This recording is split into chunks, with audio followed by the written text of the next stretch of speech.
Hai, balik lagi sama Aca. Kali ini gue mau ajak kalian buka-bukaan soal gaji dan tunjangan JF analis kebijakan, terutama yang berada di jenjang pertama. Ayo, ada yang kepo nggak berapa sih gaji dan tunjangan JF anjak pertama? Yuk ikutin terus videonya. Langsung aja kita masuk ke gaji. Yuk intip slip gaji gue. Di dalam gaji ini terdapat beberapa komponen, yaitu yang pertama, gaji pokok yang perhitungannya disesuaikan dengan golongan atau pangkat dan masa kerja masing-masing orang. Kedua, bagi yang sudah menikah, ada tunjangan istri atau suami yang besarannya 10% dari gaji pokok di nomor 1.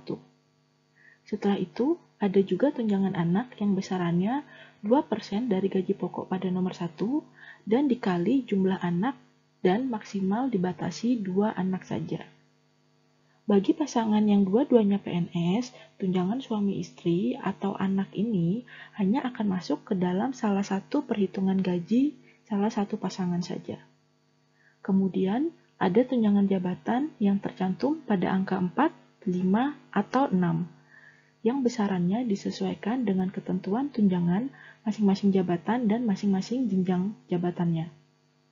Karena kali ini kita konteksnya akan membahas tentang jabatan fungsional analis kebijakan, maka tunjangan yang akan digunakan adalah pada nomor 6, yaitu tunjangan fungsional. Dan yang terakhir adalah tunjangan beras yang besarannya berdasarkan jumlah tanggungan PNS yang bersangkutan dalam keluarga intinya.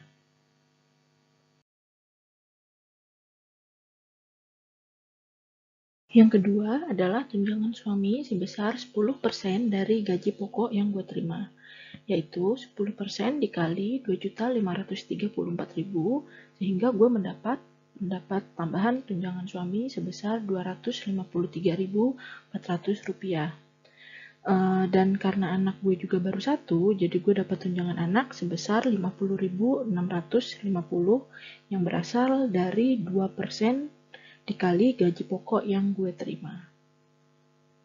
Sedangkan untuk tunjangan jabatannya, gue mendapatkan tunjangan jabatan fungsional, itu tunjangan jabatan fungsional analis kebijakan seperti ini, yang gue beri dengan warna kuning.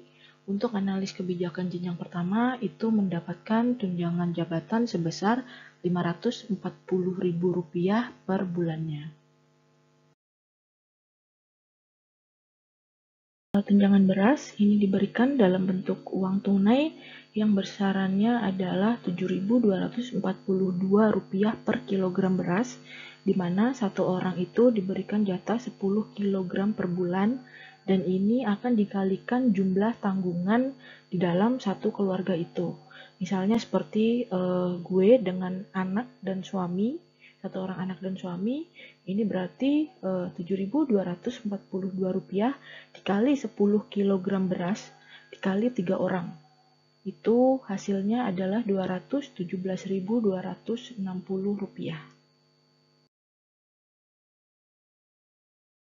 Sekarang kita beralih ke komponen tunjangan kinerja. Tunjangan kinerja ini berdasarkan kelas jabatan pada masing-masing jenjang jabatan. Jadi kita duduk di jabatan apa, di jenjang apa, itu yang akan dilihat kelasnya berapa, dan kelas jabatan ini harus kita sesuaikan dengan besaran tukin atau TPP atau TKD atau apapun istilahnya yang ada di instansi kalian masing-masing. Dan seperti yang kalian lihat di slip gaji gue, bahwa tunjangan kinerja gue itu kelas jabatannya 8. Bisa dilihat bahwa kelas jabatan 8 ini adalah untuk analis kebijakan jenjang pertama.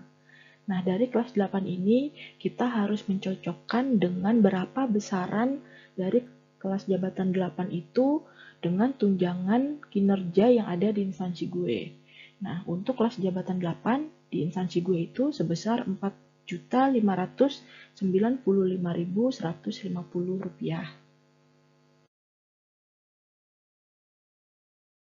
Nah, sebenarnya selain dari gaji dan tunjangan kinerja, itu kita juga dapat yang namanya uang makan. itu per bulan itu pasti ada. Nah, uang makan ini tuh tidak diberikan kalau kita nggak hadir kerja, kita sedang melaksanakan perjalanan dinas, kita sedang cuti, kita sedang tugas belajar, atau diperbantukan, dipekerjakan di luar instansi pemerintah tempat kita berasal gitu. Nah, satuan biaya makan yang kita terima per harinya itu berdasarkan golongan atau ruang masing-masing PNS. Karena gue tadi diangkat sebagai analis kebijakan pertama itu dengan golongan pangkat 3A, maka ya gue pakai yang di nomor 2 ini. Gue sehari dapat 37.000. Nah, perhitungannya adalah uang makan per bulan itu adalah jumlah hari kerja dikali satuan biaya berdasarkan golongan tadi. Ya, kira-kira segitu kisaran take home pay yang diterima oleh seorang analis kebijakan ahli pertama yang kerja di instansi pemerintah, di mana kisaran take home pay ini bisa jadi lebih tinggi ataupun lebih rendah tergantung dari tunjangan kinerja yang ada di instansi masing-masing, kayak gitu. Ya, semoga sudah nggak pada penasaran lagi berapa kisaran take home pay untuk analis kebijakan ahli pertama. Mungkin videonya cukup sampai di sini dulu. Bye for now, sampai jumpa di video selanjutnya.